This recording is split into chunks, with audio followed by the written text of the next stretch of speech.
36th National Conference on LGBT Equality. Task Force TV. Creating change in Houston, Texas. It's Task Force TV, live from Creating Change, the National Conference on LGBT Equality.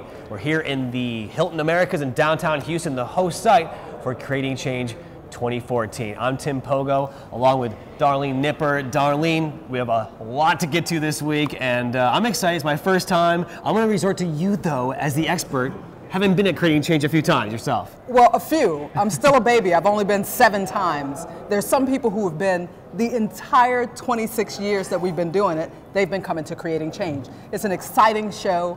There are so many wonderful workshops and opportunities to see fantastic speakers. It's a huge conference, more than 4,000 people. So we're very excited to be here. We're talking to every single one of those 4,000 people, right? That's what I'm talking about. We'll try, at least. In episode 1, we're going to talk to somebody who you mentioned who's been here every single year. We'll also talk to some of the people you can't do this without, the volunteers, right? Absolutely. We'll also meet some people from the Racial Justice Institute, which is going to be very interesting. Absolutely. Yeah, I was there this morning, so it was really fantastic. I had 400 people there this morning. Excellent. But before things get really crazy here, we're going to meet the 2 top dogs, right? That's right. There are 2 masters of ceremony here. Really fantastic people, Russell Roybal and Sue HYDE, and they've been doing this for a very long time. Sue, the entire 26 years. And so they know everything there is to know about Creating Change. Perfect. Then let's hear from them. Sue HYDE and Russell Roybal are the folks in charge of Creating Change. Thanks for having us. Paint the picture of Creating Change. What's it all about? Well, Creating Change is the largest social justice conference for LGBT leaders, activists, and organizers in the United States. We're expecting 4,000 people here in Houston, Texas. Creating Change started in 1988 with 300 people in Washington, D.C. 4,000 this year in Houston, keeps getting bigger and better. Everything really is bigger in Texas. So we're excited to welcome 4,000 folks here this week. What are some of the points this year? Oh, let me add to that. Here's the deal, Pogo. Back in 1988, when we launched Creating Change, we did it because we realized at the task force that there needed to be an annual space and place for activists and organizers in the movement to teach each other, to share information, to learn best practices from their colleagues. And we launched Creating Change, as Russell said, in 1988 in October, spitting distance from the Reagan White House, which at that moment was criminally negligent in the HIV/AIDS epidemic as it swept through our communities. We had 300 people. We'll have 4,000 people here. But the fundamental purpose of Creating Change has never deviated from our original goal to bring people together, to share information, to share skills, to train and teach each other, and to build the power of the LGBT and allied movement from the ground up.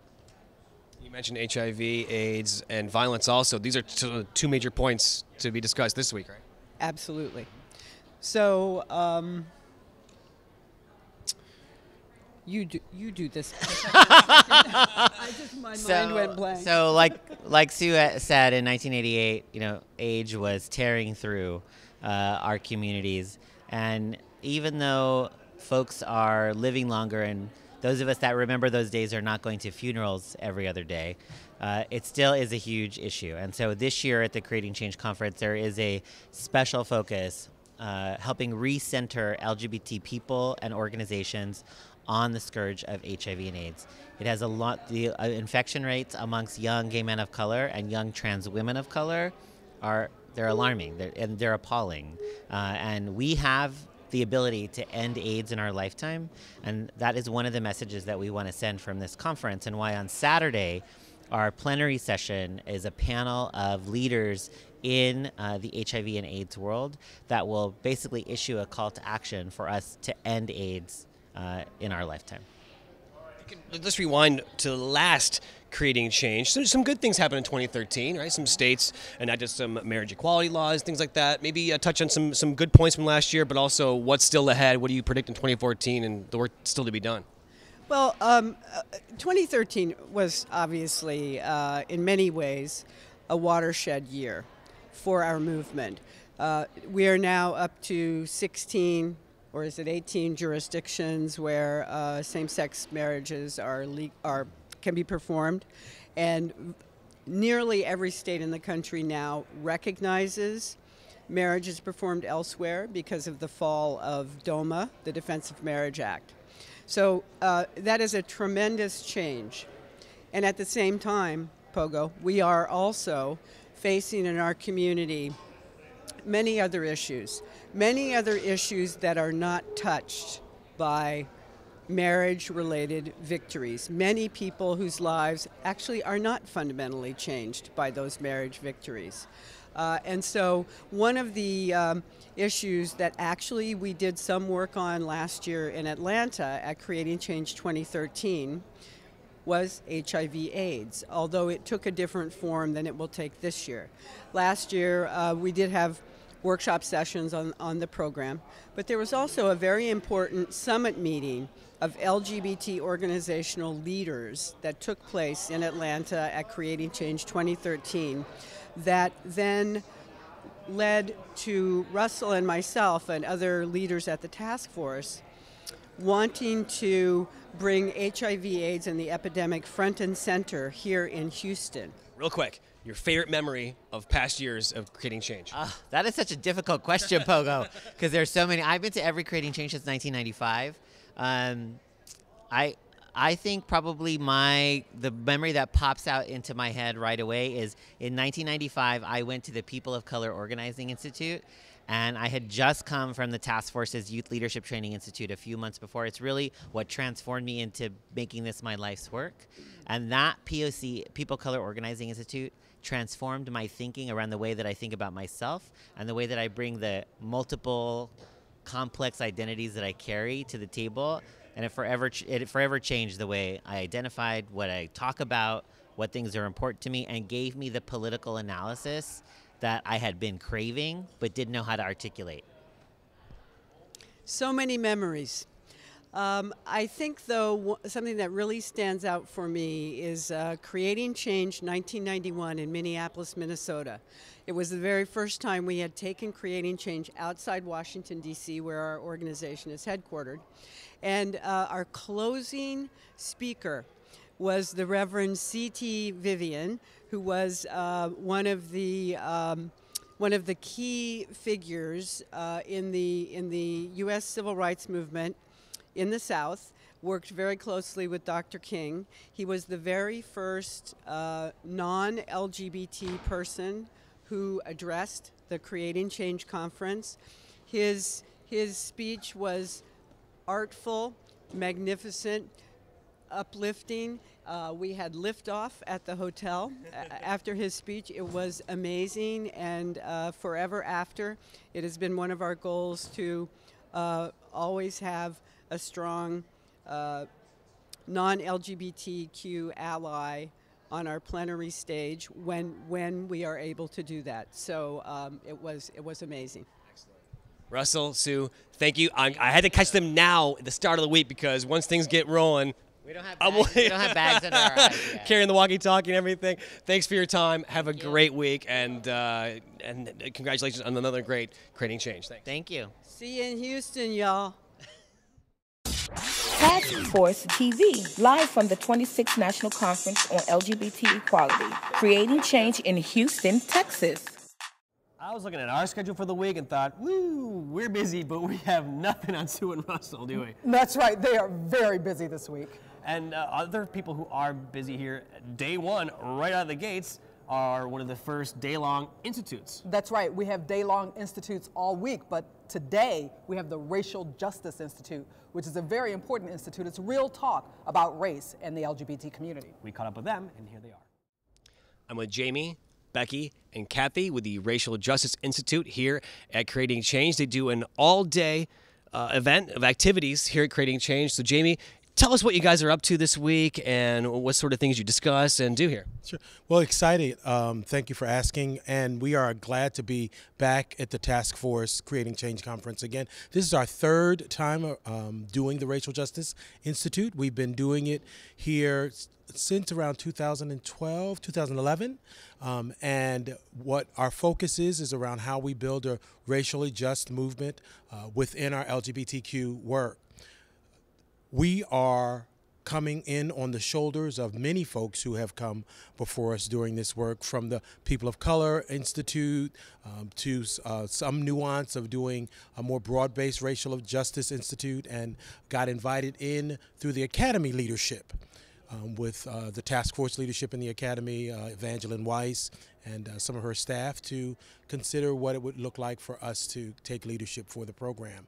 And so we get to do an all-day experience with up to 400 people who show up to really embrace the importance of engaging racial justice as it intersects with the LGBTQ&A movement. So maybe only a few years for this particular institute, but a lot of years of work and evolvement, right? Exactly. Yeah, so I was on the board for the task force back in the late 80s, early 90s.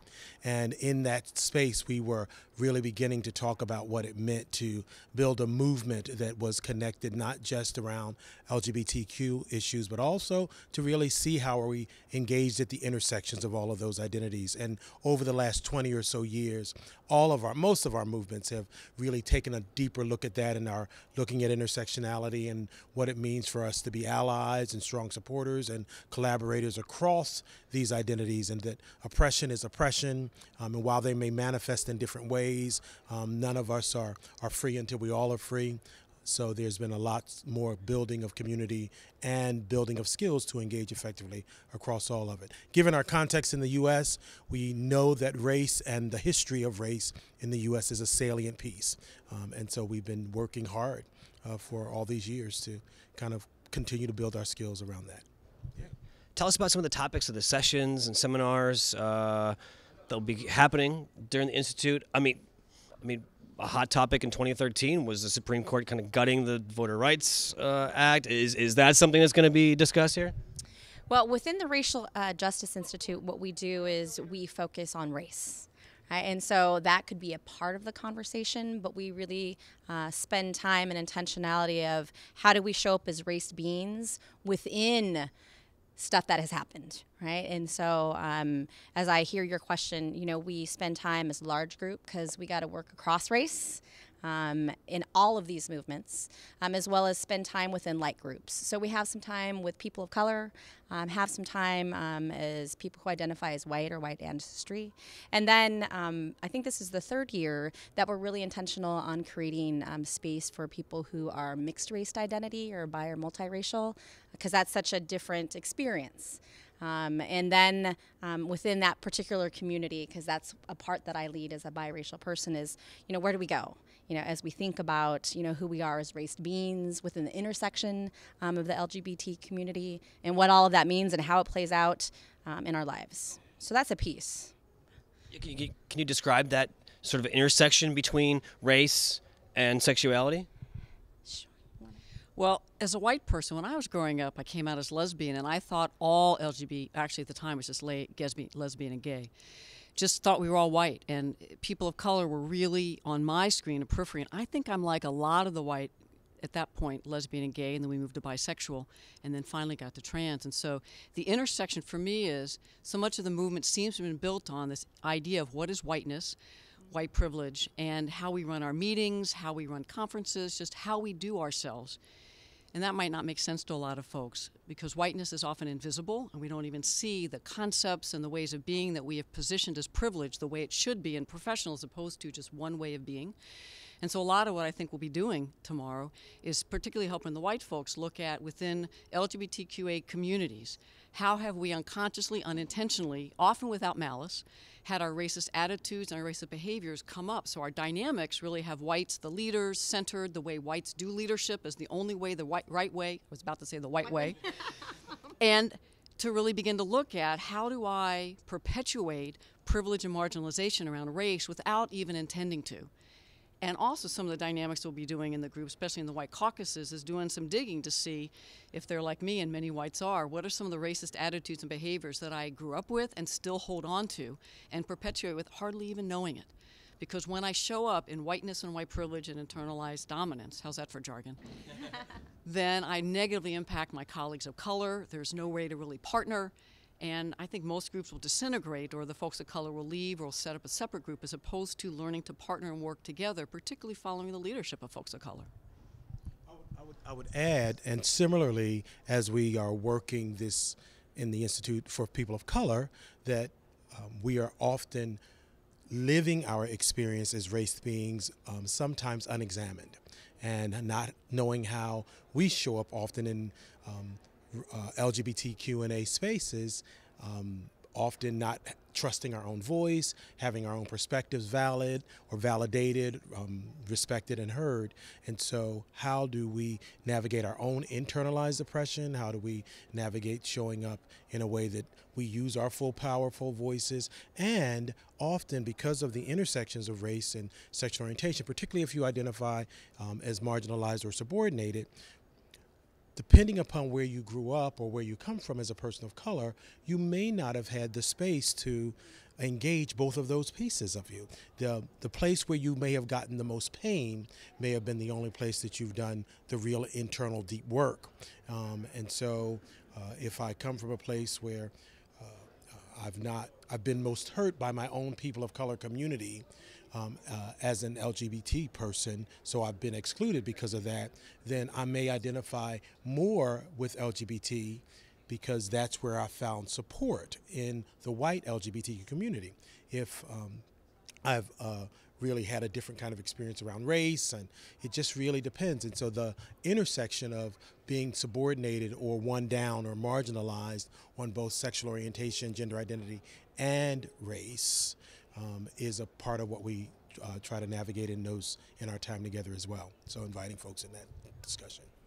So some of these difficulties that people in people of color communities face are not just how they interact with other people or respect between different people. It's also inside, right? It is. Yeah. I think that there's often we grow up learning lots of stuff. Right, so we hear these messages and we internalize those messages. And so there's this internal struggle of how do I show up, or who am I, or am I enough? Especially in communities of color, I hear this all the time, not being enough. Right, so not being black enough, or not being Latino enough, and what does that mean in the context, as Kathy talked, around whiteness? And so how am I really spending time focusing on me as a person of color and my stories and my history and my experience, so that I can do some healing, reflection. I think that RJI, so the Racial Justice Institute, does a really good job of connecting. Like, so how do I connect with other folks of color in my pain and in my joy and everything in between? So there's lots of internal work as well as external that happens. Task Force TV. Creating change in Houston, Texas. Okay, so of course the Racial Justice Institute is an important start to our conference, but Tim, my co-host, caught up with someone who's been to every single conference. As I said before, I've only been to 7, so I'm just a babe compared to Sue Rankin. Let's hear from her next. This segment will be one of contrast. It's my first Creating Change, and Sue Rankin here has been to every single one. How many is that? 26. Wow. Yeah. What is it that keeps bringing you back every single year? Well, people. Networking and great people, and really it's a battery recharge for me. So I get my battery recharged and can go out and keep doing the work for the next year. So Task Force has been my home for a long time around these issues. What is it that brought you here in the first place? A bar. We had a meeting at a bar, a bunch of us, and the consortium, which is the LGBT Center Directors in Higher Education. I'm one of the founding members of that group, and we decided we need a home to have our meetings, and this was the best place for us to do that. So, our organization has grown as Task Force has, and they've been a great partner for us. So we really appreciate their work. Let's face it, a lot of good things can come out of meeting in a bar, right? Oh, yeah, I probably shouldn't have said that, right? But yeah, it was a great meeting. You have networking, lots of things happen to me. I learn a lot in the meetings, and the meetings are engaging and usually very cutting edge. One thing that Task Force is, you can always depend that there's going to be some controversy that happens in the task force creating change. So there's always someone pushing the envelope a little bit more for us, and that allows us to keep moving forward. So first it's including bisexuality, now transgender and gender fluid and queer fluid and all these things. It's amazing. And so coming back and seeing that progress and finding things that I thought would never change in my lifetime, like marriage equality, like having an LGBT sports coalition, people trying to talk about athletics. That's my background. So, but I'm just excited. So, change. Talk about how your career at Penn State, how you were able to integrate things that you took from these conferences every year and brought it back. Well, one of the things is the consortium, obviously. So I was the center director at Penn State for a long time, and this allowed us to bring together people who were doing the same work to get support for each other, create more education and awareness around issues on our campuses, and so that's really what we've done this for. It's really brought the information we learn here, we integrate into our programs when we get back home. She was the Penn State softball coach, too, so, you can brag a little bit. That's a big deal. Yeah, and I was fired because I was gay, so there you go. Any particular moments and things that stand out in your mind over the years? Wow. Mostly, I think, is really the networking. It really is just meeting the same people every year and catching up, just talking to Sue HYDE, reminiscing about, we put a lot of old dykes together and we talk about a lot of stuff. So it was really a very, very energizing time for me when I come back to this conference. So I always make time to come. And as exciting as it is every year for you, it is old hat, but anything this year in particular that you're looking forward to? Warm weather. Yeah, given that I just came from -4 something and no wind chill. So yeah, I think the sessions, the plenary sessions, are always exciting. Find out what we're doing with the task force is going, and hearing new exciting things from youth who really kind of recharge my battery every year and really challenge me to think a little bit differently about things that I think I know, and really I don't. So it's nice to have that. Just education and awareness, I think, is a thing. And so I strongly encourage, if you aren't a task force member, become one. Support the organization because they're an amazing group. Sue, thank you. Enjoy yet another Creating Change. I will. Thank you so much. Task Force TV, live from the 26th National Conference on LGBT Equality, Creating Change in Houston, Texas. All right, Darlene, there's still over 3,000 people making their way to downtown Houston as we speak, but some of the locals are already here, already working their tails off, the volunteers. That's right. It takes a lot of volunteers, and there are several hundred of them working here in Houston to make this conference a success. A lot of work. Yes, it is. Here's a couple of the volunteers. I'm with two of the volunteers right now, Glinda and Rodney. As ambassadors of Houston, thanks for having us. Oh, welcome to Houston. We're so glad you're here. What's it like for Houston to host an event like this? We are so excited. We understand that this is the largest event that they've had in the past 26 years of the conference. So we are so excited. We want them to come enjoy Houston and the state of Texas. Tell us how you got involved and what made you jump in right in and volunteer. Well, I'm a part of Out and Equal. We have a Houston affiliate, and we have many of our members that are on the host committee, and so I found out through there and wanted to be a part. How about you, Rodney? I'm actually a member of U.S. Vets. I'm a military veteran, 6 years in the Army. Go Army. So I'm excited, and that's how I found out about it, and I immediately jumped on the chance to volunteer and get involved. Now, how much work is involved this week? Do you guys know what you're in for or what? I'm excited. I'm excited for the opportunity to meet new people, to network, social media, and get Facebook and just get it going and meet people all across the country and around the world, really, who share share my views and issues and things of that nature. Glinda, what are you most looking forward to? Well, I took off the whole week to be here to volunteer my time, and I'm looking forward to seeing people that I think I've seen before and learning some new things about the ally movement, and so that's what I'm really looking forward to. So even if you're not here in Houston, you can help out however you can, right? She took her vacation time off of this. I sure did. How can folks get involved that aren't here? Absolutely. Go to the website, get involved. We're here Wednesday through Sunday at the Hilton Americas Hotel. So come to Houston, come to Texas, come to the conference, enjoy, learn, grow, develop, network, do anything that you want to do that's legal. But just enjoy the opportunity to socialize and mingle and get to know other people. And then plan on coming back when it gets warmer. I'm from the north, so I had a little bit of chuckle with everyone's hysterics about the winter storm today. I said I didn't even see any snowflakes. Oh, everything shuts down the minute it goes below freezing here in Houston. Now, we're expecting 4,000 people at the conference this week. how many volunteers now to handle everything? I think we have about 600 that are already scheduled to be here to work on everything. So a whole army of you guys. And one more thing, maybe like just tell us at the end of the week, what do you hope you experienced, learned, got out of it? I'm looking for a recharge to get back out there and help the community. Absolutely. To learn, to grow, to become empowered, and then to go out into the community and be an advocate. That's my goal. Well, I'm glad we caught you guys early in the week before I would never be able to track you down because it's going to get busy pretty quick, huh? Yes. Glenda, Rodney, thanks so much. Thank you so much. All right, Darlene, we got to thank all the good folks that were with us here at episode 1 of Task Force TV at Creating Change 2014. But we're just getting going. That's right. It's just the beginning. We have, about 500 people here right now, but it's just going to swell over the next couple of days to over 4,000 people. So that's a lot, Tim. So basically you're saying we had it easy today. We had it very easy today. So I would say let's go hit the bar here at the hotel lobby, but better to just hit the sack. We better get some rest. All right. Well, we got lots more to come, so stay with us and keep checking back for more from Creating Change 2014 here on Task Force TV. Thanks. Task Force TV, live from the 26th National Conference on LGBT Equality, Creating Change in Houston, Texas.